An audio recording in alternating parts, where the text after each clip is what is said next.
Delhi metro 25 दिसंबर को ये 18 साल की हुई और 28 दिसंबर से ये मजेंटा लाइन पर यानी बोटैनिकल गार्डन से जनकपुरी वेस्ट के बीच बिना ड्राइवर के चल रही है। पीएम मोदी ने वीडियो कॉन्फ्रेंसिंग के जरिए इसे हरी झंडी दिखा दी है। अब से इस लाइन पर ड्राइवर की जगह दिल्ली मेट्रो का ऑपरेशन कंट्रोल सेंटर ट्रेन को चलाएगा। इसी सेंटर से इंजीनियर की टीम मेट्रो के ऑपरेशन पर नजर रखेगी। मगर क्या दिल्ली की सारी लाइन बिन ड्राइवर के चल सकती हैं? इसका जवाब ना में है। असल में दिल्ली मेट्रो की मजेंटा और पिंक लाइन में नया वाला सिग्नलिंग सिस्टम लगा हुआ है, जिसकी वजह से सिर्फ इन्हीं दोनों लाइन पर चलने वाली मेट्रो को बिना ड्राइवर के चलने के लिए प्रोग्राम किया जा सकता है। इस सिग्नल सिस्टम का नाम CBTC या कम्युनिकेशन बेस्ड ट्रेन कंट्रोल है। हार्डवेयर की दिक्कत को छोड़कर बाकी हर तरह की परेशानी को यह सिस्टम खुद ठीक कर सकता है। मेरा नाम है फैसल और इस वीडियो में हम जानेंगे कि मेट्रो ऑपरेशन कितनी तरह के होते हैं, साथ ही ये भी कि दिल्ली मेट्रो की अलग अलग रूट किस मोड पर चलते हैं। Grade of automation. मेट्रो में ड्राइवर के रोल के हिसाब से अलग अलग ग्रेड ऑफ ऑटोमेशन या GOA होते हैं, यानी मेट्रो के चलने में ऑटोमेटिक तरीके से कितनी चीज़ें हो रही हैं और ड्राइवर कितनी चीज़ें कंट्रोल कर रहा है। GOA 5 होते हैं। सबसे कम ग्रेड पर ड्राइवर का रोल सबसे ज़्यादा होता है और जैसे जैसे ग्रेड बढ़ता रहता है ड्राइवर का काम कम होता रहता है। आखिरी ग्रेड में ड्राइवर पूरी तरह से गायब हो जाता है। GOA 0।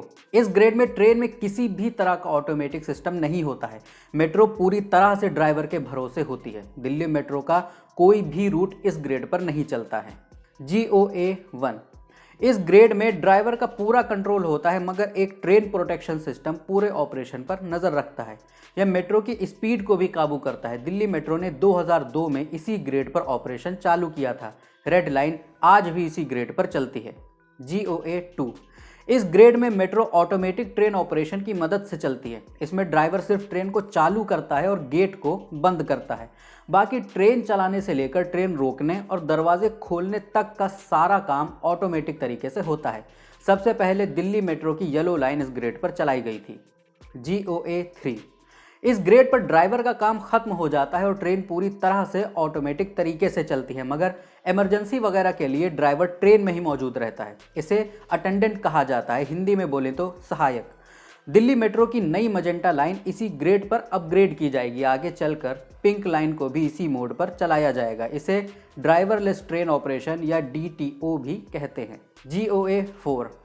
आपको याद होगा कि जब शुरुआत में अपने देश में मॉल वगैरह में एस्केलेटर चालू हुए थे तो लोगों की मदद के लिए वहां पर अटेंडेंट या सहायक होता था। फिर जब लोगों को इन चलने फिरने वाली सीढ़ियों की आदत हो गई तो सहायक को हटा लिया गया।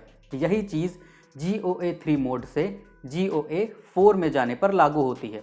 ये सबसे हाई ग्रेड है और इसमें ट्रेन पूरी तरह से ऑटोमेटिक तरीके से चलती है। ना ड्राइवर होता है, ना सहायक और ना ही ड्राइवर का कैबिन। इस मोड को अनअटेंडेड ट्रेन ऑपरेशन या UTO भी कहते हैं। इस ग्रेड में टेक्नोलॉजी में बदलाव किसी तरह का नहीं होता है, बस बात भरोसे की होती है। जब GOA 3 में मेट्रो का ऑपरेशन सही तरीके से होता है तो फिर सहायक को भी हटा लिया जाता है। मजेंटा लाइन के DTO मोड को आगे चलकर UTO पर शिफ्ट कर दिया जाएगा। बिन ड्राइवर वाली ट्रेन का फायदा क्या है? बिन ड्राइवर वाली ट्रेन एक जैसी रफ्तार से चल पाएंगी। इनकी टॉप स्पीड 95 किलोमीटर प्रति घंटा होगी और ये पटरी पर 85 किलोमीटर प्रति घंटा की रफ्तार से चलेंगी।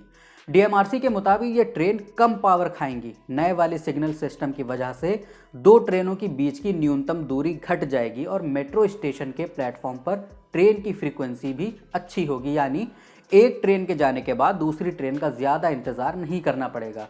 और इसमें ड्राइवर कैबिन नहीं होगा तो पैसेंजर्स के लिए थोड़ी ज़्यादा जगह होगी। दिल्ली के अलावा बेंगलोर में भी बिन ड्राइवर वाली मेट्रो चलाने की तैयारी हो रही है। टेक्नोलॉजी कंपनी सीमेंस ने इसी महीने बताया है कि बेंगलोर मेट्रो के फेज़ 2 में ये GOA 4 मोड में ट्रेन चलाने में मदद करेगी। तो बस फिलहाल इतना ही। अगर आप ये वीडियो फेसबुक पर देख रहे हैं तो हमारे पेज को लाइक कीजिए और यूट्यूब पर देख रहे हैं तो चैनल को सब्सक्राइब कीजिए। देखते रहिए द लल्लन टॉप।